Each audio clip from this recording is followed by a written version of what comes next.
Do quite well. How are you, young lady? Cold, I suppose? Yeah, actually, it's really funny. Oh, where is it? Oh, hang on a second. Because I wanted to ask you, because you're outside, how cold it is out there. But I knew that if you told me how cold it was, I wouldn't understand what it is in Fahrenheit. So I I'll give you printed off freedom this, degrees. I printed this chart off so that I would know. So how cold is it? It is probably 40 degrees Fahrenheit and 10-degree wind chill, I would guess. Yeah. Wow. So it's getting there. It's getting there. 5 degrees Celsius. That's about what it's been around here. It's been dropping well below zero at nighttime, but We're daytime supposed to highs. get, I think, 28 tomorrow night, or tonight, actually, 28 Fahrenheit. It'll be just a touch below freezing. Yep. So, Yeah, it's coming. It's coming. My goodness. How's your hunting going? the bear hunting went pretty well. Yeah. The sticking stones here at home for the whitetail's not gone so well. I have a lot of opportunities, but I haven't got it done yet. I'll get it done in the next day or two. Yeah. Yeah. Wild Pine Outdoors wants to know, where are you? I am in northwest Kentucky, on the Ohio River. If you follow the Wabash River down between Indiana and Illinois, I'm pretty much right there. Yeah, and you guys have 40 acres and you have quite the homestead. Oh yeah, yeah. We've got 40 acres. We do the goats. Picked up a few pigs, chickens. Just like you expect in Kentucky. Actually, I would think maybe. I don't know. Yeah. Yeah. Is Jen with you? No, she's not coming up here. I don't have a fire in the wood burn or anything going. Sitting there watching my breath as I'm talking. She'd be done. She's down at the main cabin with the wood burning. Yeah. All right, on. So, how are you doing since this whole shabacle, this whole uh, ordeal, this experience has concluded in a lot of ways? How are you doing? I would say it's like ripping a band-aid off. I'm glad it's over with. You know, the Yeah. build-up was worse than the, I guess, end result. I know you and I talked so much, through the winter, and I don't know. I feel like a lot of our worries were just that, just worries. There's obviously we've talked about that. There's bad people out there, but overall, it's been pretty well received. Even, I think we get portrayed as characters instead of the people that we actually are. And I don't think there's anybody that's been on the show that we won't agree with that. Yeah. And so how did you feel your character compared to what you felt your experience was on Alone? Uh, I mean, you know me, I'm going to stay upbeat no matter how bad it gets. Yeah. Uh, and without going too far down a rabbit hole, I mean, there were things I think could have been portrayed a little better and more of my day to day instead of sitting around, like I was at an arts and crafts camp. I've said it a million times, I was out grinding, walking to the mainland every day, just trying to find something to eat. I didn't have Yeah. the rabbits. I never saw a rabbit in a little over 3 weeks of being out there. So Right. it was just Crazy. a little more of the grind would have been nice, I guess.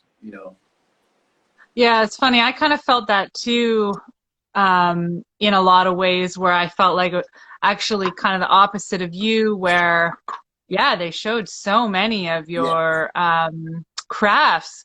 And I had some really cool crafts that I did. And like, of course, they showed my snowshoes, and that was like the big one. That's Um, Yeah, but I do wish, like, I made this squirrel bag. I out of all the squirrels that I caught, and I used it to collect my tinder, and I made some ptarmigan feathered earrings as well. so we could Um, start on earring line, really. I've had a lot of requests for bone earrings, actually. yeah, well, I find it really cool that you dyed them with the crowberries, and that you dyed your gill net as well. That was really cool. And is that something that you're used to doing at home? Like, making things blend in? Like you've got a lot of primitive clothing, and is that Oh something yeah, you're used to doing? I think it definitely came from that skill set as far as using natural pigments, and I do a lot of hide tanning. I like putting a walnut in to kind of darken it up because I hunt what I make a lot of times, and even a lot of the Yeah. clothing like Jennifer makes. We'll dye it. We Yeah. kind of got our own camo thing going. But yeah, Yeah. I think it was just one of those ideas. I knew that white inner paracord, as clear as that water was, the one deep spot I had, it was going to probably only catch fish at night. And I knew the crowberries, already had the crowberry thing in my head about the tattoo ink. Right. Uh, but I give it a shot because I mean, everything they touched, they stained everything. So yeah, and Right. I still got it. It still has, the a really nice water color to it. So yeah, I think That's it worked cool. out all right. Yeah. Yeah, I noticed in a couple of scenes in my footage, I'm like talking and then you can see my tongue and it's just black. And I'm just like, whoa, like that is just like nasty. But one of the things that I have been eating so much of like since being back is frozen blueberries. Oh yeah. And like I'll go to bed and my lips will just be like black and just like it looks like I'm goth or something. But yeah, it would work really well for dyeing things like your gill net. So I did that. Uh, Go ahead, sorry. No, yeah, no, you go ahead. Well, I was gonna ask this question, would you do a tutorial on primitive clothing? And then I want to talk about the gill net again. A tutorial on primitive clothing. Oh my gosh. That's on the What would spot. that even look like? That would be like a lifetime tutorial.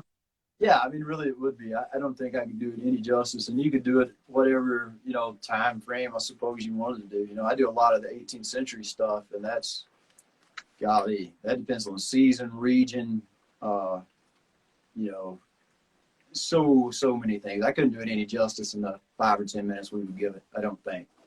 All the way Yeah, back to exactly. like some of the super primitive stuff I do. You're just guessing anyway because you have no reference as to what it actually looked like. Yeah. Yeah. No, that's really cool. What got you into the like recreation kind of primitive Renaissance almost I don't know what you call it, like just 18th century, I guess. Yeah, Clothing and hunting, like you do a lot of muzzle loaders and black powder. yeah, I do a lot of black powder, and I think what really trapping maybe as a kid got me into it because I wanted to know the history. I'm kind of a history nerd, so I wanted to know what that was all about. And then it was kind of I call it the de-evolution of evolution. As I started doing hunting and trapping and doing things outdoors, all the time, using modern equipment just kept getting easier and easier and easier. I mean, I could have killed 6 deer by now this year if I wasn't trying to, do it with a stick and stone. So, as things got easier, I just wanted to challenge myself more, which I mean, it's kind of where alone comes in too, because definitely the ultimate challenge for people like us. Yeah, so that was what I was going to ask you. Like your upbringing, you said you've been kind of turned loose into the wild, as put it in your bio pack there, when you Oh were a yeah, little kid. feral is what I said. Yeah, Yeah, feral, yeah. yeah. Um, and so like what drew you to the alone experience? You're kind of saying it's the ultimate challenge. Um, but yeah, like why now? I just think it was meant to be at that point. Kind of cliche to say that, but I think kind of know the background of how I came to be on the show, which is odd and to itself. We won't get too deep into that, but uh, it just I think it happened when it was supposed to happen. And Yeah. maybe taught me a And lesson. It so definitely taught me several lessons actually, but yeah, yeah, I'm gonna have to chalk to it up to the act what, universe. sorry? You broke up there a little bit. I said I would have to chalk it up to the universe. I believe, I can't say anything really drew me to it. It just kind of happened.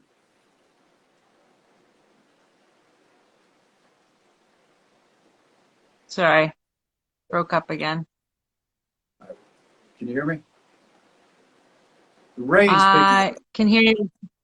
Hold on. There we go. We're gonna kick the cabin door open so the tin roof's not messing with us.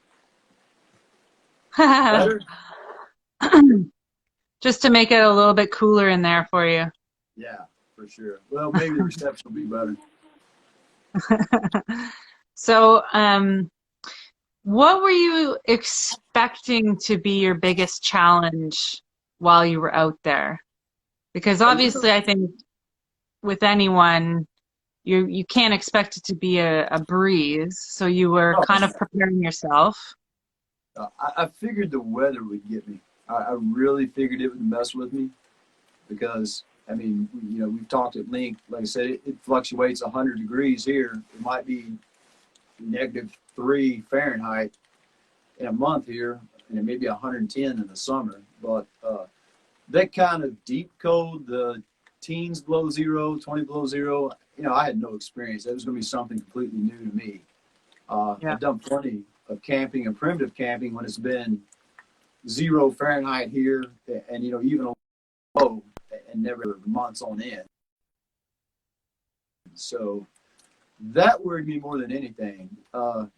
Probably one or two things that didn't worry me that much seemed like what gave me the biggest problem. So I think going into it, it's kind of like coming out of it. What you think is going to be the worst probably seldom ever is. Right. Yeah. Yeah. I'm trying to think of like what were the things that I was most worried about. And I think I knew that one of my biggest weaknesses was going to be being hard on myself and and missing home, missing Dave, and also thinking about the business because this is, we've entered into our busiest time of the year, and so like, we're out there now, and it's day into the 40s now, and I'm just like running through the things that Right. Dave's going to be doing and how he's doing them without me, and I should be there helping him and wanting to feel like I was doing good for the family. Um, and yeah, like basically saying like if I go home now, like I just haven't helped the family at all. And so I Right. think that was one of the biggest things for me. I like felt like I had to make it to the end. Yeah, and I kind of knew that. I think I even said that to you like a couple days before we went out. I knew that was weighing on you pretty heavy. But a lot Yeah. of people don't know our situation. As far as we were the married couples that got to go to Alone boot camp, and our spouses didn't make it. Yeah. It puts pressure on you in some crazy ways. Yeah, it does. Yeah. Yeah. And I know you were really hard on yourself as well. And like, I mean, it took a long time to come to terms with it. And like you said in your kind of your outro that um, like you were never gonna live it down. And that's like Yeah. a lot of weight to feel on yourself. So has that changed for you now? Like when you got home and people were really supportive? Like, Yeah, or do you still feel that?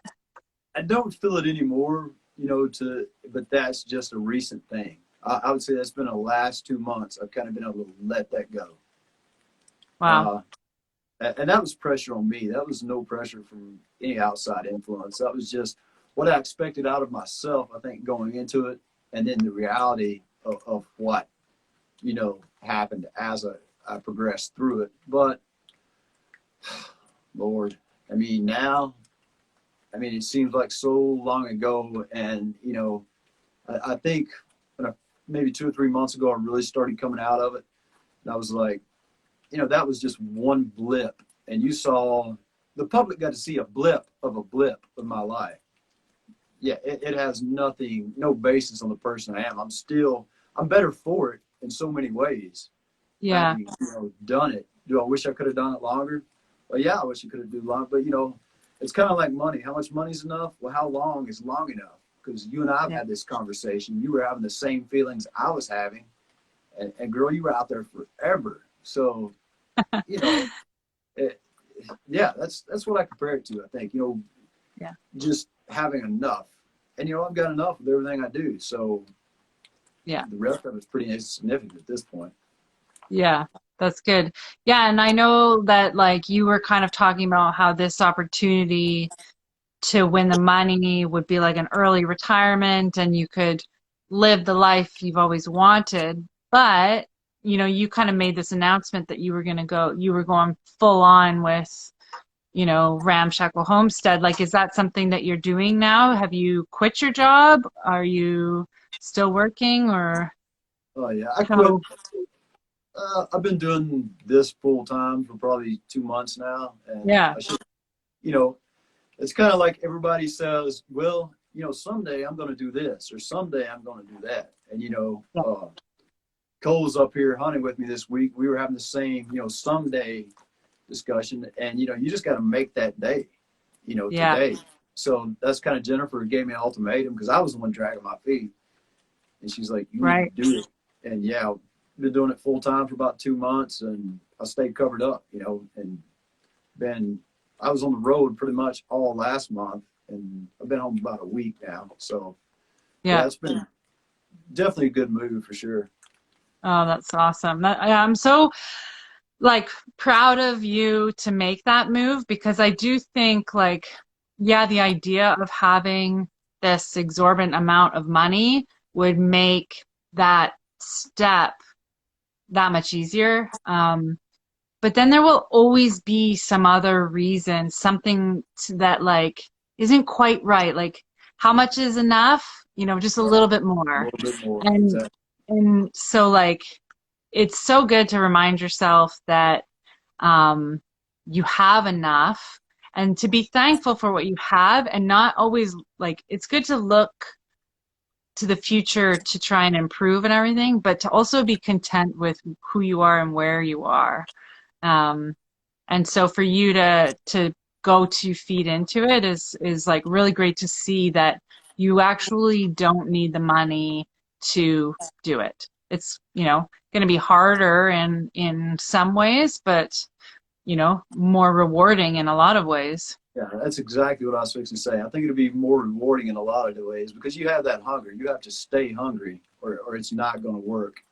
You don't have that cushion to be, I don't have to do anything today if I don't want to, Yeah.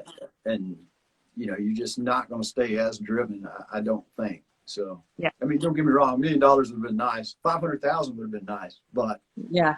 that's not the reality of the situation. Yeah, exactly. More rabbits would have been nice. I've been easy to please. Yeah, so let's talk about that. So I feel as though out of all of us, you experienced the most hardship as far as food deprivation. Like I think that your bounty was minimal. And so how many squirrels, how many rabbits, how many fish did you get? And like kind of walk us through the timeline. Like how many days did you go without food? The first 6 days, I didn't get anything. Right. Uh, I could see fish, but the water was shallow. Of course, we weren't allowed to shoot fish, so that was out. I tried fishing like you did. I think I lost 5 hooks in the first 4 or 5 days. Yeah. The only open deep water I had was off of a cliff on the lakeside. That wasn't, more than a 3 or 4 hour walk to check a net every day. Right. Right. So that was kind of out. I had the one little deep spot. I put the net and I put the bank lines. But it was 6 days, and I told you and I talked so much about the hunting thing because you weren't super comfortable with the bow hunting. I told you just to shut your head off, Yeah. and let it happen. And I got in my own head. I couldn't hit anything. Right. Okay. So you took shots at things. Yeah, I shot. Only thing I had really were squirrels, and Right. those guys are tiny, tiny targets. So yeah, I probably had 4 or 5 shots of squirrels that first week and just couldn't connect. And I set a stick up, set 2 or 3 cameras up, and just shot and just cleared my head out. Kind of went zen on it and got redialed. Went out on that 6th day. Was out about an hour setting traps. Found a squirrel on a lone tree, circled him, which my place was a whole lot of just that big bare ridge rock. Yeah. So, running one out in the one tree wasn't a big deal because I didn't have a lot of woods. But I just stayed until he finally got curious enough to come down.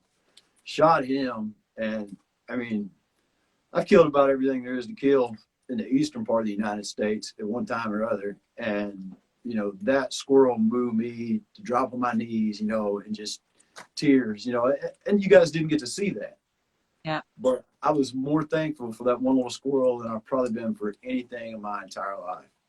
I mean, this squirrel broke me. I couldn't control it. I was a grown man on my knees sobbing with a half-pound squirrel in my hands. Yeah. But yes. Well, it sounds very similar to the scene that we did get to see with Ray from season 5. Yes. When he broke out into tears. Like, I feel as though that was a similar feeling from you. Yeah, and I think people, look at that and they're like, oh, he's crying over a squirrel. That just proves to me that you don't have the experience to understand where that's even coming from. That's so visceral and so deep. You can't stop that. I mean, you can't stop it. No, speaking from Roller Coaster Kai over here. You cried once. Yeah, but I found that killing the bunnies, like some of the hardest times for me was when you would come upon a snare and it was caught by the leg and it had twisted all around, and it's like its whole leg is basically like coming off, and like it's, like you want to end its life as quickly as possible, and you never want to have a bad snare, of course, but it's just the reality of it. Like the the romanticizing of going out on the trap line and spending the winter catching rabbits and whatever. It's not all roses and sunshine. It's not just like you happen upon a bunny and it's perfectly killed, and some horror stories in my mind, coming upon a snare that's been broken, and then you find like a blood trail in the snow and you follow it. And this one time, I don't understand how it happened, but the whole bunny got hogtied. So like both hands and feet were in there, and it was like, I mean, it was blood everywhere, and it just so badly wanted to live. And I was just thankful that I found it, and like it didn't crawl into a hole and just have a terrible death. But those types of, go ahead. I will say this, and I get where you're coming from, but you got to think, and I use this, I don't argue with anti-hunters, I'm not going to do it, but it is a good anti-hunting argument. Even, as brutally as you're describing this snaring and everything, it still gets that quick knock to the head, whereas, had an owl or a bird, or the Arctic fox gotten a hold of it, that death, I cannot imagine getting eaten alive. Oh, it's a brutal, being a wild animal is a brutal life. I think that we're 2 steps away from wild animals ourselves, out there, as far as the day-to-day what we had to do. Yeah, exactly. Yeah. No, I think about that all the time when Hank, he just found a deer, fairly, like it was basically all bones, but there was still a little bit of flesh left of just this deer, like with no indication of a kill. Like it was just starvation, I guess, or something, or some sort of sickness. And it's just like, you can imagine, or like when a snowstorm comes in and you go into your shelter and you've got a fire and they're just all just in their little nooks, under a tree or whatever. And yeah, it's a harsh life. And so, yeah, what we experience as hunters is like as humane as the wild gets, really. Yeah, it really is. I mean, 1 minute they're alive, you know, 90% of the time, the next minute they're not. They're not even aware of what happened. You know, Yeah, there's no, exactly. if you do it right, there's no prolonged suffering for sure. Yeah. Yeah. But I do know that feeling of that gratitude and like bringing you to your knees. And I found like I was very, very fortunate in that I always had food every single day, and I never went to bed hungry. But well, hungry. Like I was still Right. starving, Right. but like I didn't feel hungry. Um, but when I was on to my last rabbit and I wouldn't get a rabbit, you know, and then the next day you get one, that just relief, that you're going to eat that day is like this huge release of emotions that like Yeah. it's And really that hard to brings describe. me, I'm glad you said that because I think psychologically, a lot of things didn't bother me, but I think the hunger was probably the worst. The being alone didn't bother me. I enjoyed that. But I got into this weird thing where if I had a squirrel, I would only eat half the squirrel that day. And you know how tiny they were. Yeah, Just so I would have that, you know, mental, I guess, buffer. promise of something the next day. Yeah, And at that, I feel, again, Cole and I were kind of talking about that today, that I feel like I really messed up there. You know, I had this, I call it perceived surplus, you know, like if I have half of something, I have a surplus for the right. next day. And I should have been eating everything in its entirety. No more than Yeah, what I was finding when I definitely got it. yeah. Yeah, I was trying to do the like Dave and I talked strategy before you know, before I left, and one of the things was eat now, starve later. Yeah. And I was trying to do that. But when I would get onto my last rabbit, I was like, I got to get another one because I do not want to not eat this. But at the same time, I don't want to be without it. Right. How many meals could you get out of one of those rabbits? Because literally, I never saw one. Yeah, I was eating half a rabbit a day. Um, but I was speaking with Joe, and he was eating like sometimes two whole rabbits a day. Wow. Um, and I think the reason, so um, closer to the end, I started trying to eat more rabbit. But I found because I was so focused on being able to go to the bathroom and like getting something out of me, um, I found as soon as I started eating more than half that I wasn't able to go to the bathroom. So I basically told myself that my body couldn't process that much protein.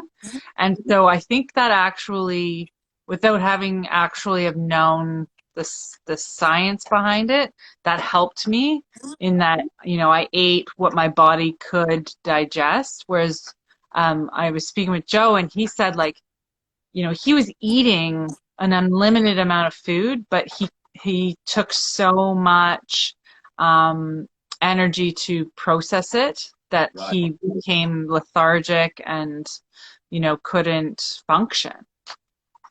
Dave Holder and I were talking, and he told me, I cannot remember the number, but how many grams of protein your body can even process, you know, in one 24-hour period. And Yeah, I then, remember him telling me that as well. He said 1,000 calories, so yeah, 400 grams of protein. and, you know, that kind of, you're probably at that point going into a deficit as far as the amount of calories it takes even to metabolize the food that you're taking in. Yeah.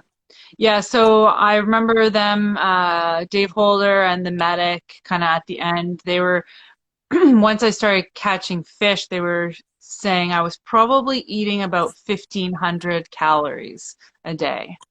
Wow. Yeah, which, you know, sounds like not a bad amount, but when you consider that, like, you have to try and stay warm, and go get your firewood and do all of these chores, like you're burning too much. I think Dave and I figured it up with between the fish. It goes back to your original question. I caught the one fish, shot 3 squirrels and 2 ptarmigan, and we figured it up about 1,500 calories for the fish, probably 2 to 250 for the squirrels, and then probably 2 for each ptarmigan. So I made it out there probably 2,500 calories for that 3 weeks I was out there, a little over 3 weeks. 2,500 for the whole 3 weeks? Yeah, that's what we figured it at. Wow.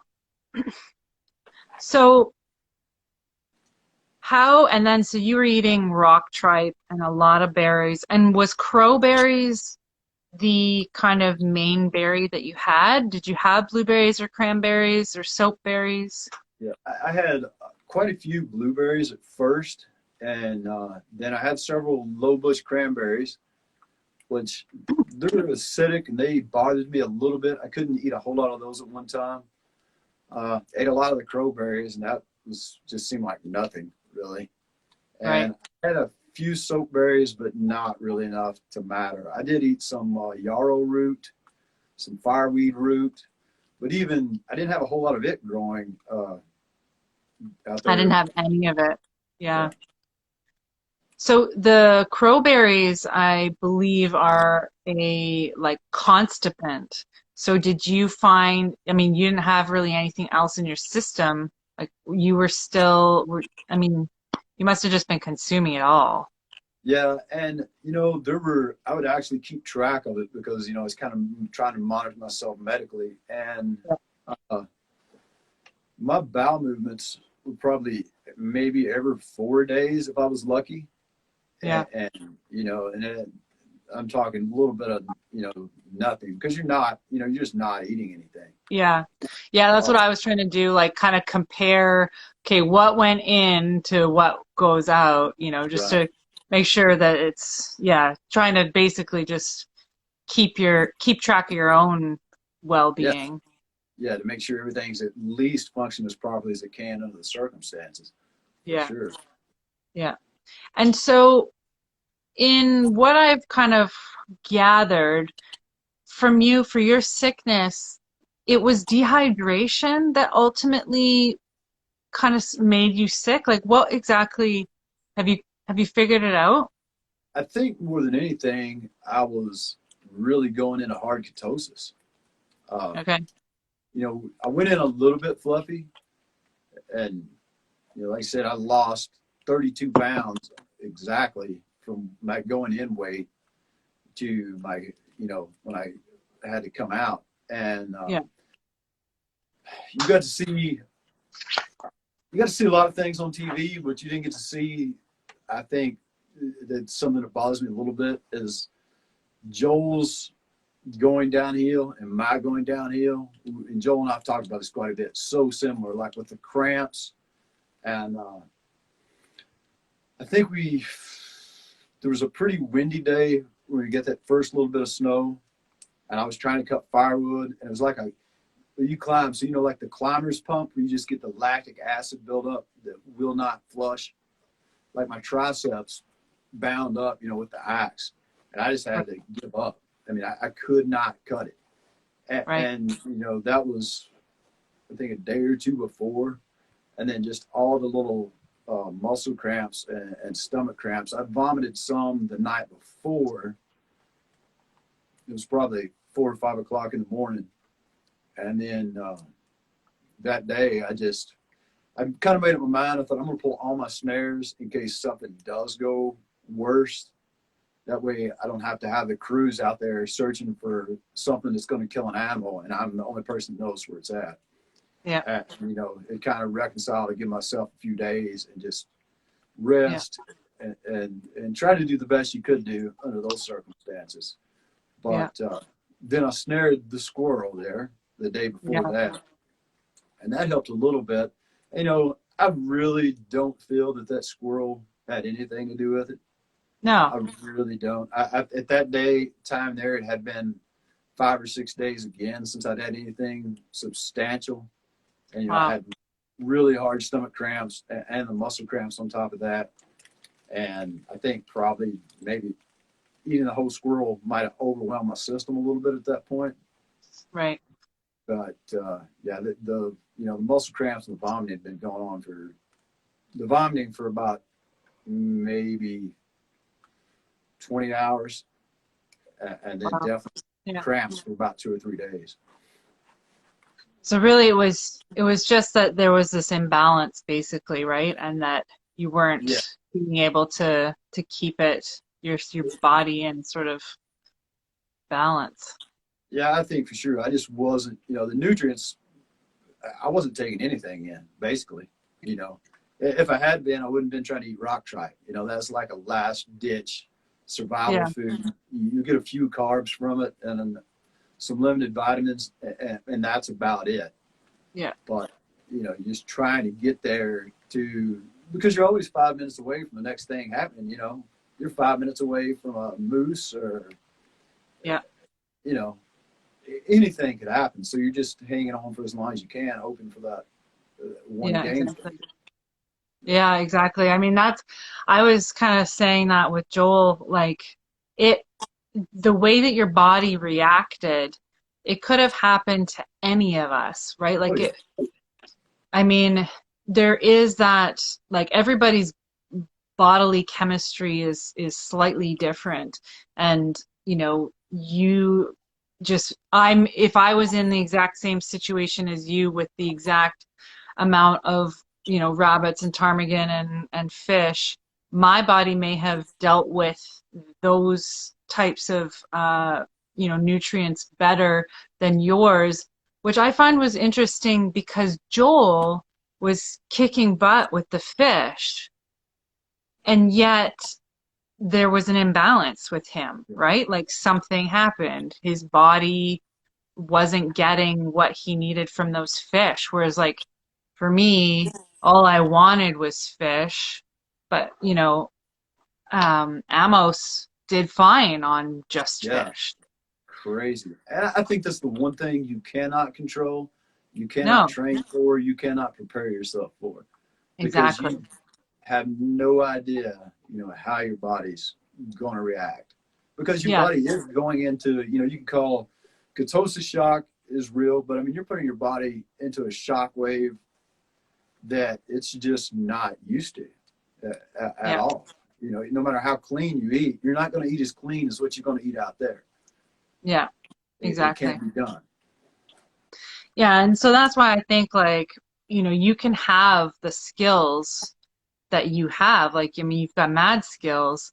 Joel's got mad skills. Joe's everyone. Yeah.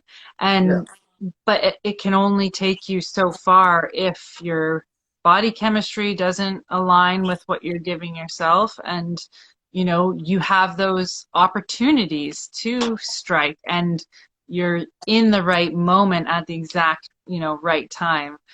um I was so I mean, interviewed for another show, before all this, and the survival guy asked me, like those silly questions, but he's like, "Would you rather be lucky or good?"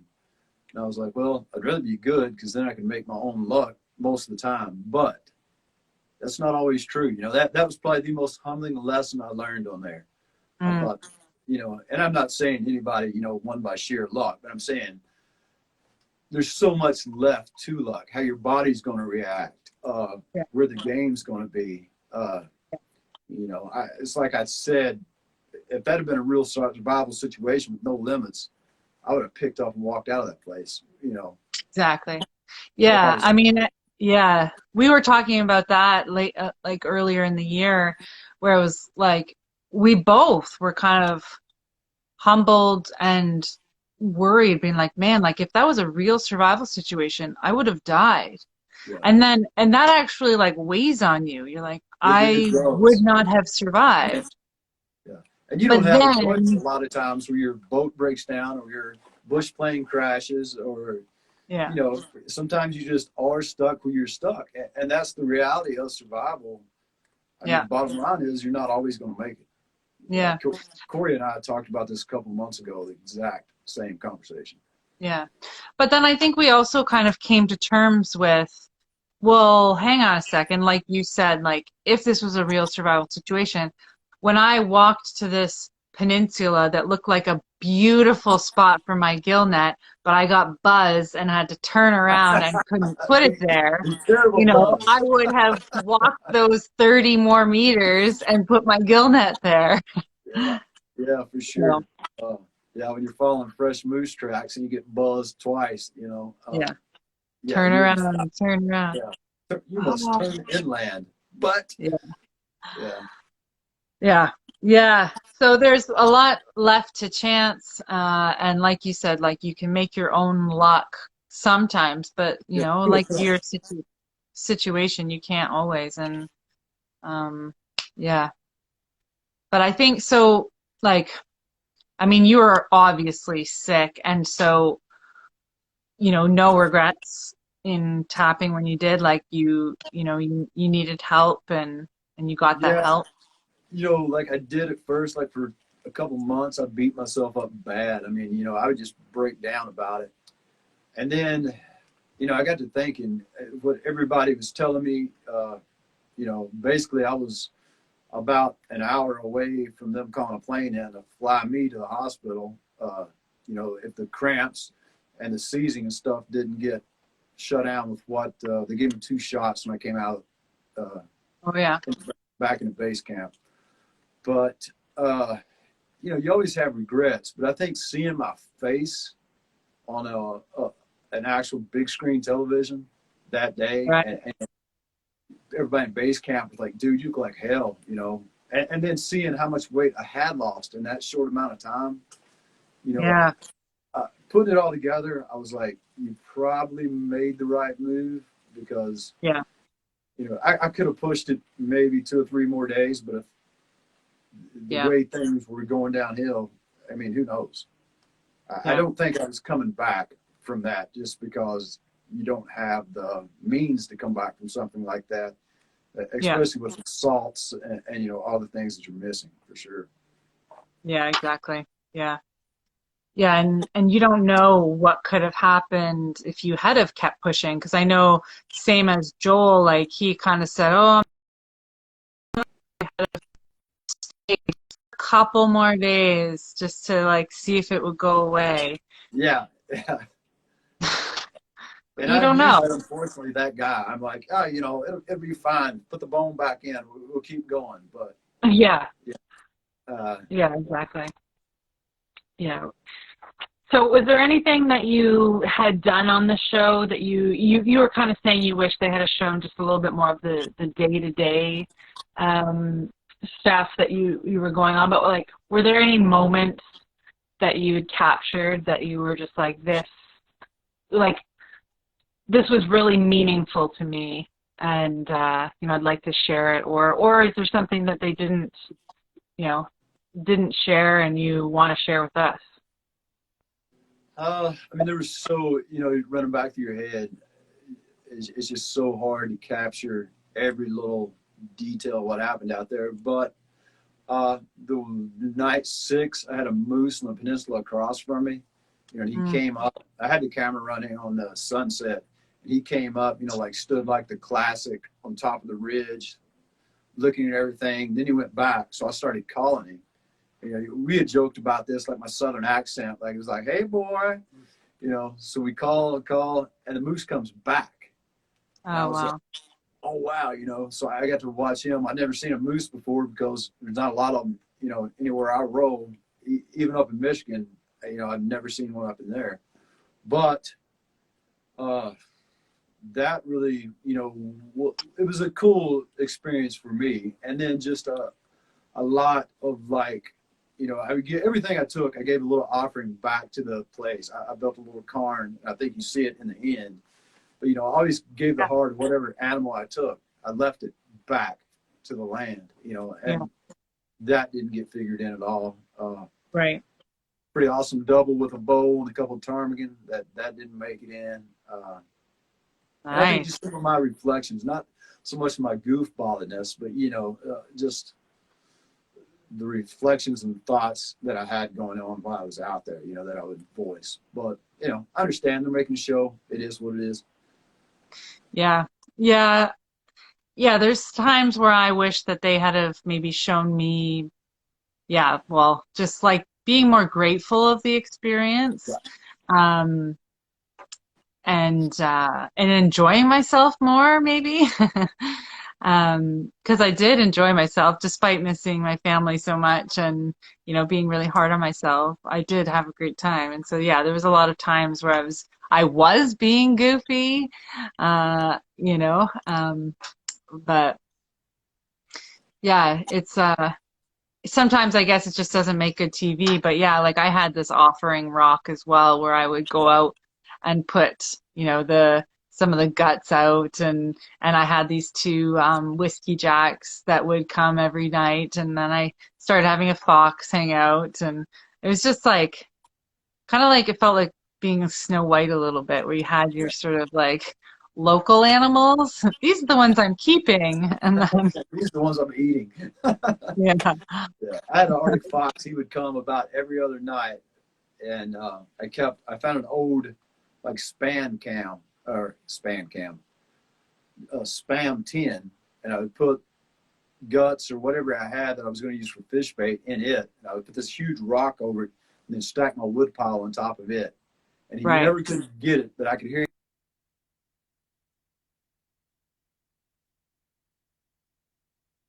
I'm back.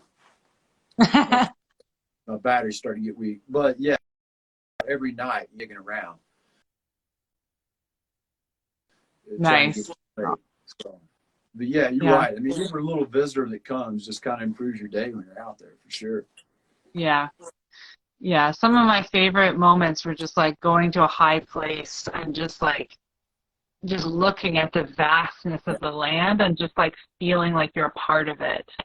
And yeah, I remember sitting on top of this one rock and like just I realized I'm like, this is the first time that I've actually just taken a moment and I'm not like working all of the time because there's always so much to do. Like you're always trying to work towards getting more firewood or getting more food or, having to go get water and that kind of thing and just taking care of yourself.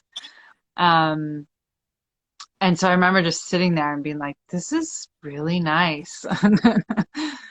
I would still hunt every day off the peninsula, and I could see.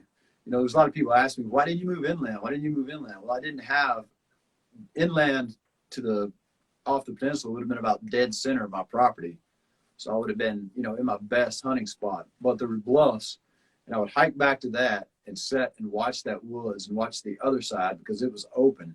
Looking for big game, trying to make that transition point there. But, that was kind of my daily meditation because it took me about an hour and a half to walk to the mainland. And then I could sit on that bluff and just see for miles. I could see anything that moved, and I would always take a couple of hours, sit there and still hunt and just, kind of, like you said, get connected and try to recenter yourself for the day. Yeah. Hmm. So are there some like major ahas out there that you had, like life lessons that you're still like carrying with you today? Yeah, I think I definitely came back with a lot more compassion and empathy. Uh, for sure, I was always a little hard. I think as far as not to get to know certain people, but like average people, I wouldn't be like try to understand. I was just like whatever, and definitely I'm a lot more understanding. Take a lot more time to listen, and just try to think about everything I do, and the survival lessons. I've got notebooks full of stuff, that I've jotted down, thoughts that came to me out there. Uh, a whole lot of like what we've already talked about, just the nutrition side of it.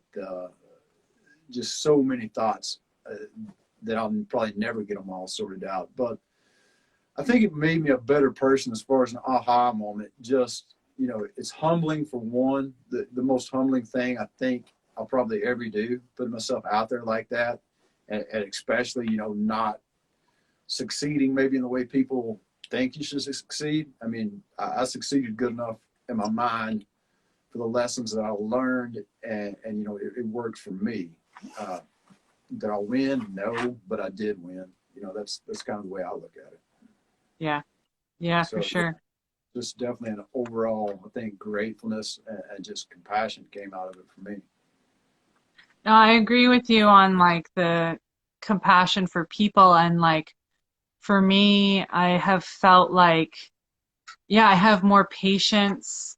I have more patience in general, like for myself, but Yeah, also for everyone else. And I feel as though I don't get angry at people. Like I'm just trying to hear what they're saying and from their perspective. And like if someone's having a bad day and they're like being a real pain in the butt or something, like I always think like something's going on in their life that they, right. that's making them act this way. And so it's just like, yeah, that compassion that you, I don't know, develop, I guess. Yeah, and I think that comes from just, you know, not having that interaction, not having anybody. So it makes you, I think, appreciate more your fellow man in general, no matter whether you can find common ground with them or not. You know, there's still a person. Yeah.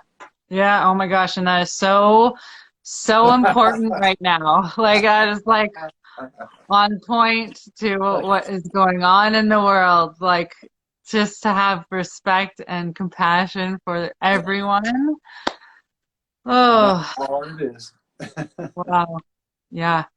Um, so if someone is watching this and they have always wanted to go on alone, is there something that you could tell them, recommend to them, warn them about in applying for this adventure? Oh, me. I think be prepared to expose yourself and have yourself exposed in ways that, trying to be political about this, maybe you're not even ready for, you know, or you haven't even thought about. Yeah. You know, and take rations and a Leatherman, and don't worry about a knife. Yeah, take There you rations. go. Pemmican? Yeah, Or would you? pemmican probably would be my go-to. Plenty of fat. I Yeah. could have had 2 more weeks with pemmican. I Yeah. do. Yeah. Mhm. Yeah. Yeah, I think for me, it would be that the experience, it will impact you more than just the number of days that you were out there. For sure. And to really make sure that like you're prepared to deal with the healing afterwards. Yeah. You You will know, not come back the same person you left. yeah. It's impossible. Hmm. Yeah. Would you do it again? You know, I've thought about that. I've been asked that a million times, and I think I would.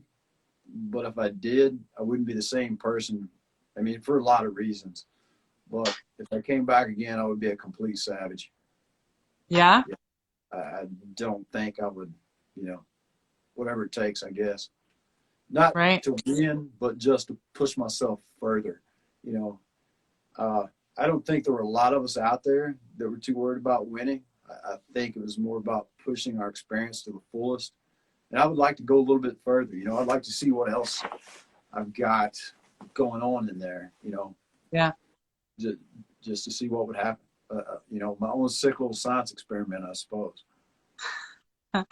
Yeah, it is. I mean, for any of you guys that went out with illness, and injury, like that just must be really tough to have not like kind of come to peace with your exit as it was happening. Right. Like, whereas for me, like I pushed myself, I went as far as I could safely go. And so I had full peace over leaving at that moment. And, so like for me, I don't really have any unfinished business because, like you said, like, yes, I wanted to win for my family, for my pride, but ultimately, like, I went as far as I could safely. And for that, like, you've got to be proud and have closure. Yeah. So, And it took me a long time to have that kind of closure. Like I said, probably 2 months ago. I think right. once everything aired and I kind of saw the responses I was getting, overwhelmingly supportive, and that I don't know if it had to make me feel good, but it made me feel like maybe I was too hard on myself. I suppose is what I'm saying. Totally. Yeah.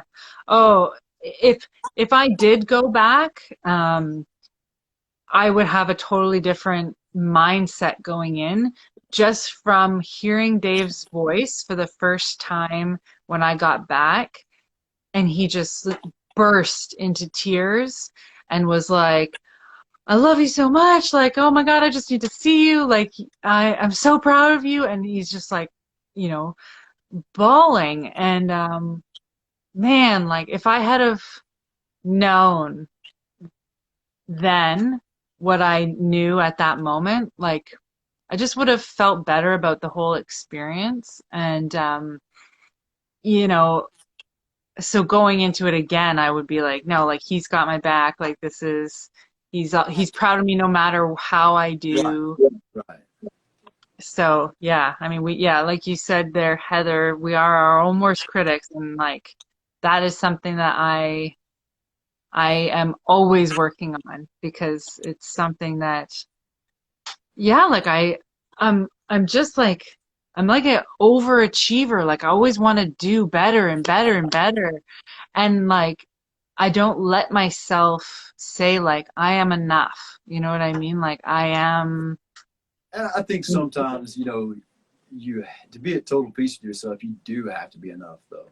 You yeah, know, you exactly. you have to, or you'll go crazy no matter what you're doing. Yeah. Uh, and I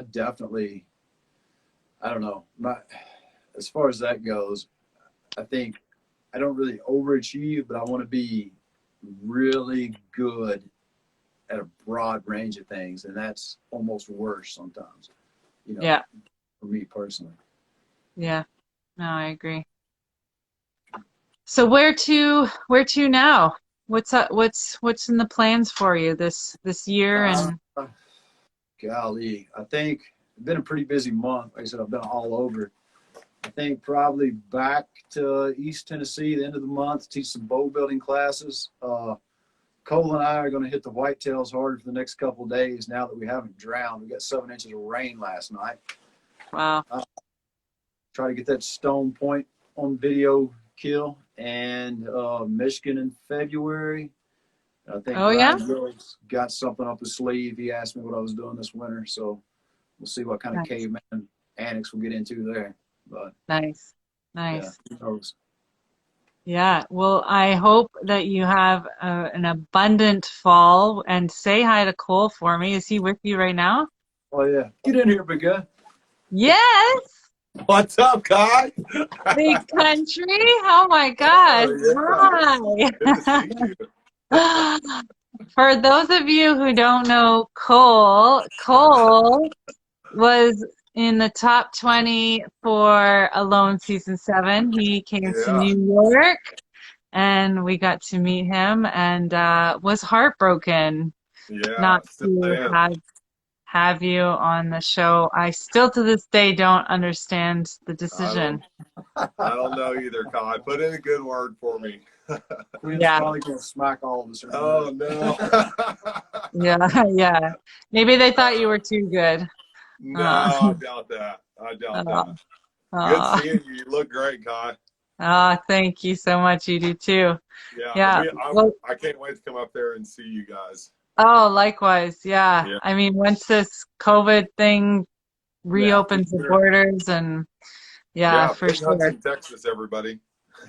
I know. I really wanted to do that with you this spring, but yeah. There's plenty of them there. Y'all set up the day. Yeah, Sean's here, and yeah, check out Flatlander on YouTube. Oh And man, thanks for the shout out. That's yes, huge. Back to yeah, that. Thank and you. of Very fun. course Ramshackle Homestead, and Yeah. you guys are amazing. I love you both. Uh, what's that? What's that T-shirt? Oh, it's Keith's shirt, the Yes. ramshackle. Uh, Yeah, girl. Can't wait till they open the border up and we can come up north. For sure. yeah, yeah. Well, the door is always open, and I'll tell you where the key is. I want you guys to Right come on. down for summer. I want you guys to experience the summer Oh. down here. You know what Dave calls me? He calls me Comfort Zone Kai. If it's not like the perfect, degree weather, like I'm on the ground, I'm complaining, like you don't want to see me in the summer where you live. Yeah, you need some of those 100-degree or humidity at about 95%. It'd be awesome. If you've got water next to you, I'll be there. We can handle that. Get that done. Yeah, yeah, right on. All right, guys. Well, have a fantastic night, and we will see you around. Make sure you guys go and check out Cole at Flatlander and Keith, of course, at Ramshackle Homestead. Yeah. Thanks, guys. See ya. Yeah, I love you guys. Thanks, Love you too, thanks so Dave. much. Love you too. Tell Dave I said hi. Yeah, for I sure. will. Bye.